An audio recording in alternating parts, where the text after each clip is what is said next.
Hi leaders, how you all, कैसे हैं आप सब। ये आज का सेशन बहुत इंपॉर्टेंट होने वाला है क्योंकि बहुत दिनों के बाद कुछ इंफॉर्मेटिव आने वाला है।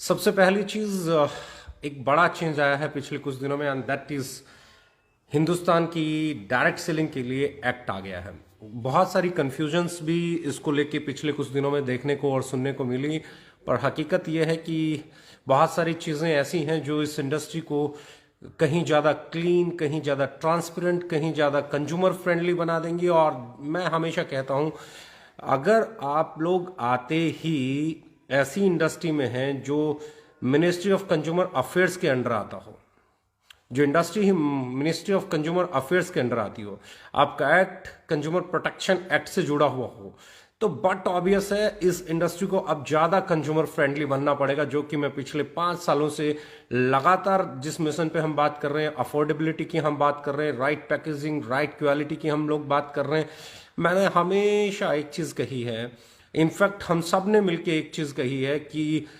कंज्यूमर एम्पावरमेंट के बिना किसी भी बिजनेस को बड़ा नहीं किया जा सकता। आपके पास रोल्स रॉयस हो, मर्सिडीज हो, या आपके पास फरारी हो, या आपके पास लैम्बोर्गिनी हो, किसी की भी कोई वैल्यू नहीं है अगर उसके पास टायर नहीं है। यानी कि इंजन कितना ही पावरफुल क्यों ना हो, डिजाइन कितना ही पावरफुल क्यों ना हो, अगर टायर्स नहीं है तो गाड़ी को चलाना बहुत मुश्किल हो जाता है। और इस इंडस्ट्री में एक ही चीज इंपॉर्टेंट है, दैट इज कंज्यूमर।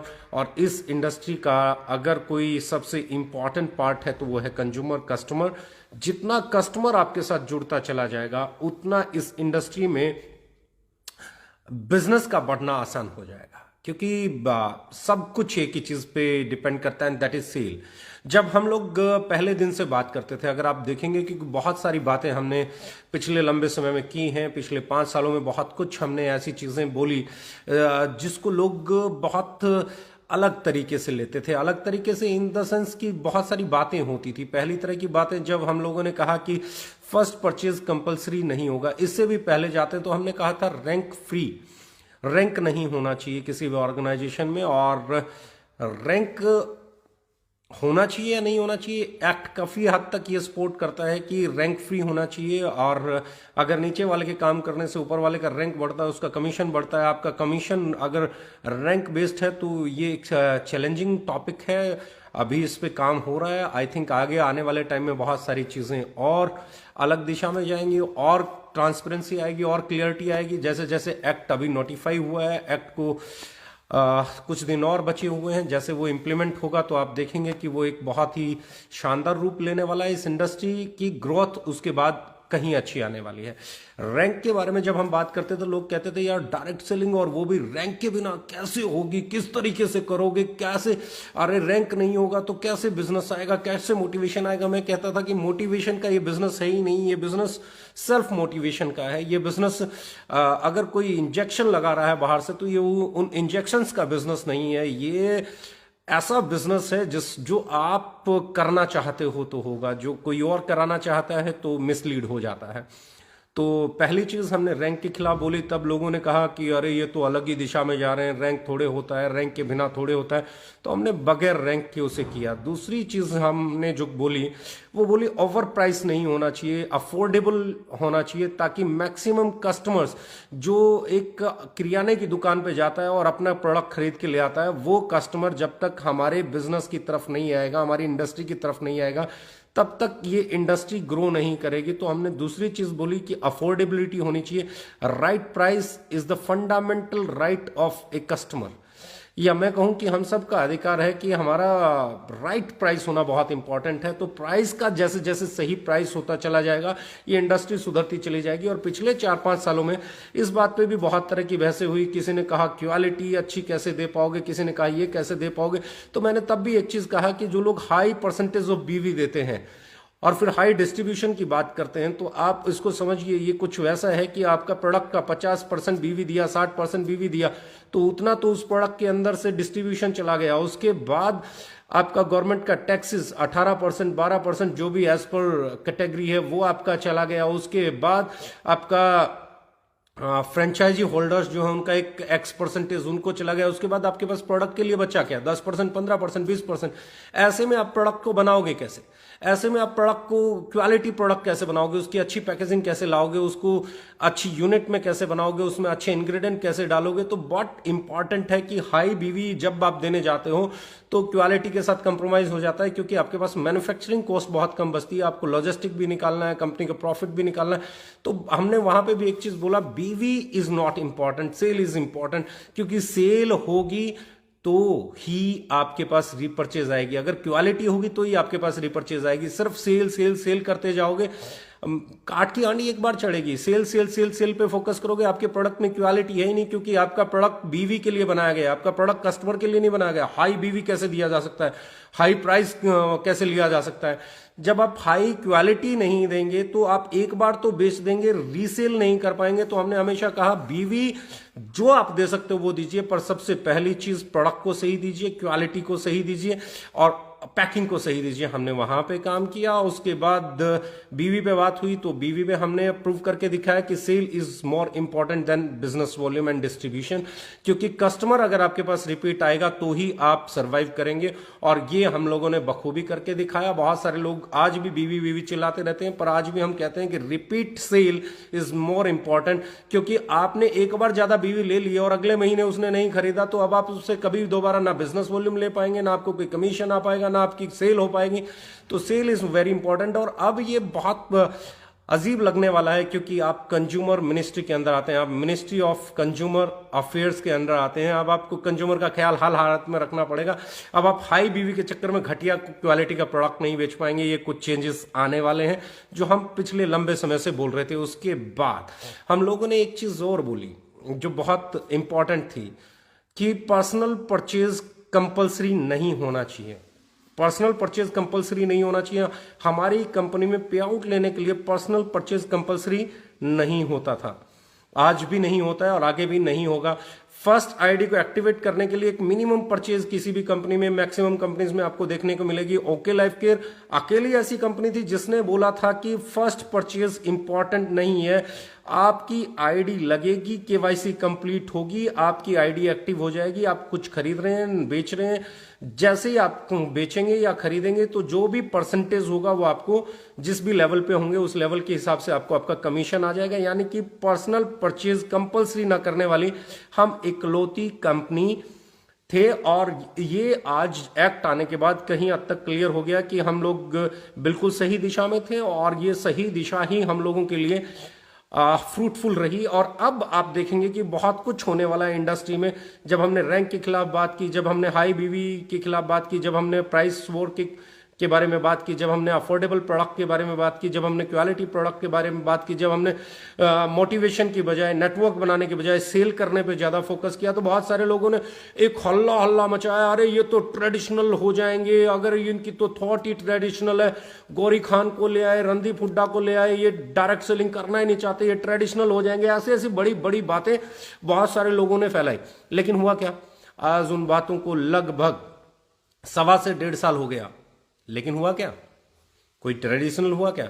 नहीं हुआ। लेकिन एक्ट आने के बाद एक चीज समझ में आ गई कि सबको सेल और कस्टमर के बारे में बात करनी पड़ेगी।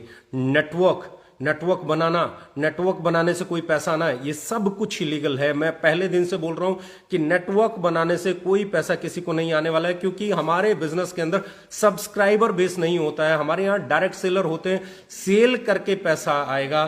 किसी को डायरेक्ट सेलर बनाने से कभी जीवन में पैसा नहीं आएगा। हमने पैकेज के खिलाफ बात की तो वो भी तब लोग कहते थे अरे पैकेज तो बहुत बिकता है, और हम कहते थे पैकेज सेलिंग नहीं होना चाहिए। आज वही हो रहा है, पैकेज सेलिंग नहीं है, आज फर्स्ट परचेज कंपलसरी नहीं है।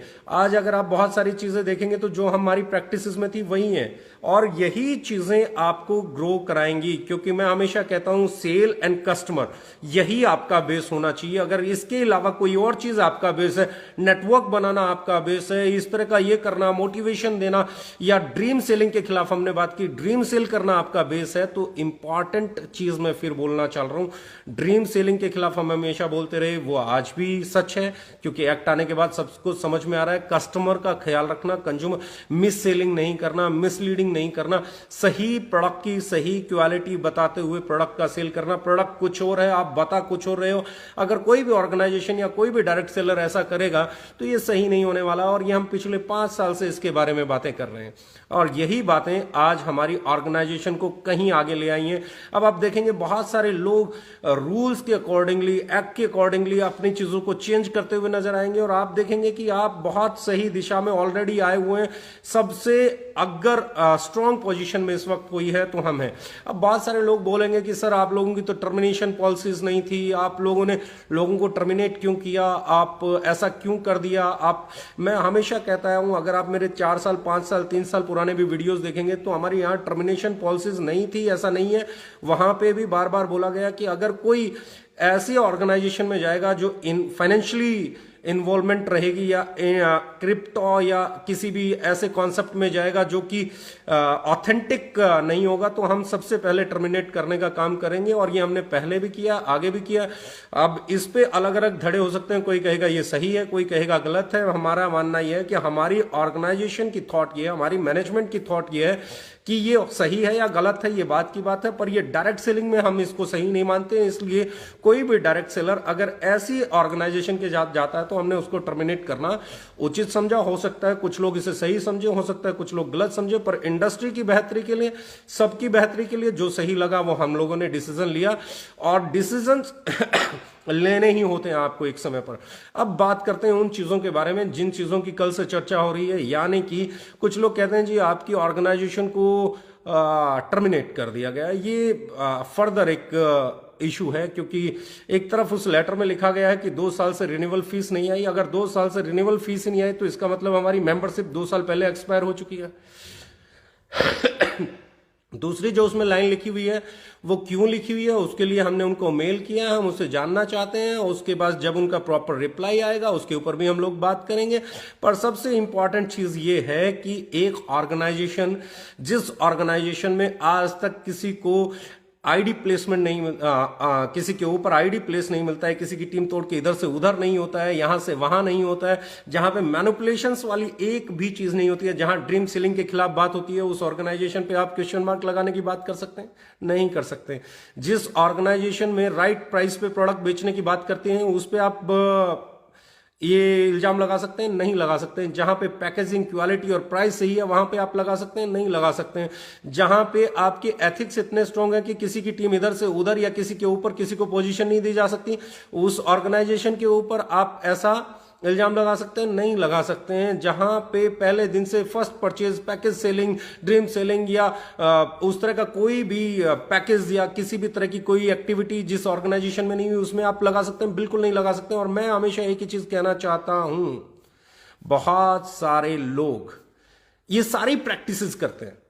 उनके यहाँ आईडी प्लेसमेंट भी इधर से उधर हो जाती है, उनके यहाँ अपलाइन भी डाउनलाइन बन जाता है, डाउनलाइन भी अपलाइन बन जाता है, इसकी टीम टूट के उधर चली जाती है, प्रोडक्ट का की रेट भी एक्सट्रीमली हाई है, कस्टमर से कोई लेना देना नहीं है, ड्रीम सेलिंग भी हो रही है, पैकेज सेलिंग भी हो रही है, फिक्स पेयर रेट भी है, पता नहीं क्या क्या है। वो ऑर्गेनाइजेशंस के लीडर्स आगे कहते हैं जी ओके लाइफ केयर इज, अरे कैसे भाई? जो सही और गलत प्रैक्टिसेस होती हैं उसमें टिक लगाना सीखिए। अगर आपकी ऑर्गेनाइजेशन में आईडी का, पैन का नाम चेंज होता है, अपलाइन डाउनलाइन बन जाती है, तो क्या आपकी ऑर्गेनाइजेशन सही है या गलत है? यहां पे सही और गलत लगाइए। ओके लाइफ केयर में ऐसा होता है या नहीं होता है? अगर ऐसा होता है तो ओके लाइफ केयर भी गलत है, और ओके लाइफ केयर में ऐसा नहीं होता है तो ये सही है। दूसरा, अगर आपकी कंपनी कस्टमर को ओवर प्राइस प्रोडक्ट बेच रही है तो यहां पे सही और गलत का निशान लगाइए। क्या आपकी कंपनी सही और गलत है? अगर आपकी कंपनी ओवर प्राइस प्रोडक्ट बेच रही है तो क्या एथिकल हो सकती है? नहीं सर, नहीं हो सकती। अगर ओके लाइफ केयर भी ओवर प्राइस बेच रही है तो वो भी नहीं हो सकती। अगर राइट प्राइस पे बेच रही है तो एथिकल है। जब लीडर की प्लेसमेंट सिक्योर है, जब डायरेक्ट सेलर की आइडेंटिटी सिक्योर है, जब कस्टमर का बेनिफिट सिक्योर है, जब कस्टमर की केयर की जाती है, फिर हम बात कर रहे हैं क्वालिटी प्रोडक्ट की, पैकेजिंग की, ड्रीम सेलिंग के खिलाफ की, बल्क सेल के खिलाफ की। अगर आपके ऑर्गेनाइजेशन में बल्क सेल होती है तो आपकी ऑर्गेनाइजेशन गलत है। आपकी ऑर्गेनाइजेशन में पैकेज सेलिंग होती है, आपकी ऑर्गेनाइजेशन गलत है। आपके ऑर्गेनाइजेशन में फर्स्ट परचेज पे रिक्रूटमेंट ड्राइव चलता है, आपकी ऑर्गेनाइजेशन गलत है। आपकी ऑर्गेनाइजेशन में कोई मंथली परचेज कंपलसरी है, अब आप चेक कीजिए। मेरा कहने का मतलब सही है कि आपको सही और गलत टिक लगाना आना पड़ेगा। मुंह के आगे मैदान है, कोई कुछ भी बोलेगा, जिसको जो दिल में आएगी बोलेगा। क्योंकि मैं हमेशा कहता हूं, सब तो राम को भी सही नहीं कहते, सब तो रावण को भी सही नहीं कहते, सब तो किसी को भी सही नहीं कहते। तो कुछ लोग हमेशा आपके अपोजिशन में रहेंगे, लेकिन आपको सिलेक्ट करना आना पड़ेगा। क्या ये गतिविधियां सही के दायरे में आती हैं, क्या ये गतिविधियां गलत के दायरे में आती हैं? अगर आपकी ऑर्गेनाइजेशन में होने वाली गतिविधियां सही के दायरे में आती हैं तो आपकी ऑर्गेनाइजेशन सही है, और गलत गतिविधियों के दायरे में आती है तो आपकी ऑर्गेनाइजेशन गलत है। अब इंपॉर्टेंट ये है, बहुत सारे लोग ये बोलेंगे जी ये है वो है। अरे भैया, मैं तो यहां तक जानता हूं जो लोग खुद 100% गलत कॉन्सेप्ट कर रहे हैं वो हम पे सवाल उठाते हैं। अब आपका कॉन्सेप्ट सही हो फिर आप सवाल उठाओ, लेकिन यहां पे एक ही चीज चलती है, कंफ्यूज कंफ्यूज कंफ्यूज। अब नहीं चलने वाला है, एक्ट है। आपकी पॉलिसीज सही हैं, आपकी वॉकिंग पैटर्न सही है तो आप सही हैं, आपके गलत हैं तो आप गलत हैं। यहां पे मेरा मानना कुछ भी नहीं है। मेरा मानना बहुत सिंपल सा है, आपकी ऑर्गेनाइजेशन आपकी प्रैक्टिसेस तय करती है कि एथिकल है कि नहीं है। अगर आपकी ऑर्गेनाइजेशन में होने वाली प्रैक्टिसेस सही है तो आपकी ऑर्गेनाइजेशन सही है। अगर आपकी ऑर्गेनाइजेशन में होने वाली प्रैक्टिसेस गलत है, आपकी ऑर्गेनाइजेशन गलत है। बहुत सारे लोगों का अलग अलग मानना हो सकता है, मैं किसी के साथ सहमत या असहमत हो सकता हूं, ये मेरी पर्सनल निजी राय हो सकती है। ऐसे ही बहुत सारे लोग हमारे बारे में सहमत या असहमत हो सकते हैं, उनकी निजी राय हो सकती है। लेकिन आज जब हम एक्ट से बंधे हुए हैं, अभी हमें उसे फॉलो करना है, तो यहां पे आपकी गतिविधियां, आपकी कार्यशैली, आपकी प्रणालियां, आपके सिद्धांत ही आपको सही और गलत तय करने वाले हैं, ना कि यहां पे काम करने वाले लोग। तो बहुत इंपॉर्टेंट चीज मैं एक बार फिर बोलना चाहता हूं, एक्ट आ गया है, ये इंडस्ट्री ग्रो करने वाली है, सब ग्रो करने वाले हैं, और यहाँ पे जो जो लोग सही तरीके से काम करेंगे, सही प्रैक्टिसेस लेके आएंगे, जिनके यहाँ पे प्रोडक्ट अफोर्डेबल होगा, राइट प्राइस पे होगा, क्वालिटी प्रोडक्ट होगा, बढ़िया पैकिंग का प्रोडक्ट होगा, वैल्यू फॉर मनी डिलीवर करने वाला प्रोडक्ट होगा, लीडर्स की पोजीशन सेफ जो ऑर्गेनाइजेशन करती होगी, लीडर्स के साथ जो एथिकल, डायरेक्ट सेलर्स के साथ जो एथिकल रहती होगी कंपनी, उसकी पोजीशंस, उसकी डाउनलाइन अपलाइन, ये वो झोल माल नहीं होता होगा, जहां पे ड्रीम सेलिंग नहीं होती होगी, प्रोडक्ट की क्वालिटी बता के उस प्रोडक्ट को बेचने की नीति अपनाई जाएगी, जहां पे ट्रेडिशनल कस्टमर को सेटिस्फाई करके आप अपना प्रोडक्ट दे पाएंगे, जहां पे आपका प्रोडक्ट की एक्सेप्टेंस होगी, जहां पे कस्टमर आपसे प्रोडक्ट खरीदना चाहेगा, जहां आपको ड्रीम का सहारा नहीं लेना पड़ेगा, जहां आपको बड़े घर का सहारा नहीं लेना पड़ेगा, बड़ी गाड़ियों का सहारा नहीं लेना पड़ेगा, जहां आपको डैमो का सहारा नहीं लेना पड़ेगा, जहां पे आपको बड़ी बड़ी कहानियों का सहारा नहीं लेना पड़ेगा, जहां आपका प्रोडक्ट काम करेगा वहीं पे आप काम कर पाओगे। और मेरा मानना बहुत सिंपल सा है, और मैं इतना ही कहता हूं, जो ऑर्गेनाइजेशन कस्टमर के बारे में नहीं सोचेगी, उस ऑर्गेनाइजेशन के आने वाले दिनों में रास्ता बहुत मुश्किल है। और बहुत सिंपल है बॉस, आने वाला समय तय करेगा कौन एथिकल है, कौन अनएथिकल है। आने वाला समय तय करेगा किसकी प्रैक्टिसेस सही है और किसकी प्रैक्टिसेस सही नहीं है, क्योंकि अब गाइडलाइन नहीं है, अब बातें नहीं है, अब धारणाएं नहीं है, अब जो कुछ है वो लिखित में है, अब जो कुछ है वो कानून है, और इस कानून की प्रक्रिया को जो फॉलो करेगा वही स्ट्रांग रहेगा, वही अब मिसलीडिंग नहीं चलेगा। अब आपका प्रोडक्ट कुछ है, आप बोल उसके बारे में कुछ रहे हैं, अब आप कहानियां सुना के बिजनेस करना चाह रहे हैं, अब आप रिक्रूटमेंट ड्राइव पे बिजनेस करना चाह रहे हैं, अब आप पैकेजिंग पे बिजनेस करना चाह रहे हैं, अब आप 20 रुपए की चीज को 200 रुपए की बेचना चाह रहे हैं। ये सारे चैलेंजिंग फेज होने वाले हैं। मेरा मानना इतना सा है कि इस इंडस्ट्री में हर वो ऑर्गेनाइजेशन ग्रो करेगी जो एथिकल होगी, हर वो ऑर्गेनाइजेशन ग्रो करेगी जो कंज्यूमर फ्रेंडली होगी, हर वो ऑर्गेनाइजेशन ग्रो करेगी जो डायरेक्ट सेलर को ध्यान में रखते हुए काम करेगी, हर वो ऑर्गेनाइजेशन ग्रो करेगी जो राइट काइंड ऑफ एजुकेशन लेके आएगी, जिसका एजुकेशन सिस्टम स्ट्रांग होगा। अब बातें नहीं, डेमो नहीं, अब प्रोडक्ट की क्वालिटी, और क्वालिटी भी साइंटिफिक बातें होनी चाहिए, क्योंकि आप जो प्रोडक्ट बेच रहे हैं that should be scientific product, और सेफ होना चाहिए। द मोर इंपॉर्टेंट थिंग कि आप ये बोलें वो बोलें, उससे ज्यादा इंपॉर्टेंट है आपका प्रोडक्ट सेफ होना चाहिए, सेफ्टी स्टैंडर्ड्स पे आपका प्रोडक्ट अच्छा होना चाहिए, लीगल मेट्रोलॉजी को फॉलो करता हुआ होना चाहिए। There are so many things जिसको आपको करना है, और आपकी ऑर्गेनाइजेशन हमेशा इस चीज में एक कदम आगे रही है। और मेरा मानना यह है कि आने वाला समय इस इंडस्ट्री में काम करने वाले हर डायरेक्ट सेलर के लिए बहुत सुनहरा होगा, बशर्ते उसे सही एजुकेशन लेना और देना सीखना होगा, सही और गलत में पहचान करनी सीखनी होगी, और सबसे इंपॉर्टेंट चीज है उसे अब यह समझना होगा कि कोई भी प्रोडक्ट वही बता के बेचना है जो वो प्रोडक्ट है। अब उसे यह समझना होगा कि आपकी सच्चाई ही आपकी जीत है। अब आपको यह समझना होगा आपकी ईमानदारी ही आपकी जीत है। आओ मिलके प्रयास करते हैं इस इंडस्ट्री को और बेहतर बनाने का। आइए मिलके सब लोग इस इंडस्ट्री में जितने भी डायरेक्ट सेलर्स हैं इस इंडस्ट्री को और खूबसूरत बनाते हैं, और ऑर्गेनाइज्ड बनाते हैं, और ड्रीम सेलिंग से बाहर निकलते हुए प्रोडक्ट सेलिंग पे आते हैं। क्योंकि बहुत सारे लोगों का आज तक यही कहना था, सर प्रोडक्ट सेलिंग देंगे तो सेल्समैन बना देंगे। When we are into sales business हमें सेल्समैन तो बनना पड़ेगा।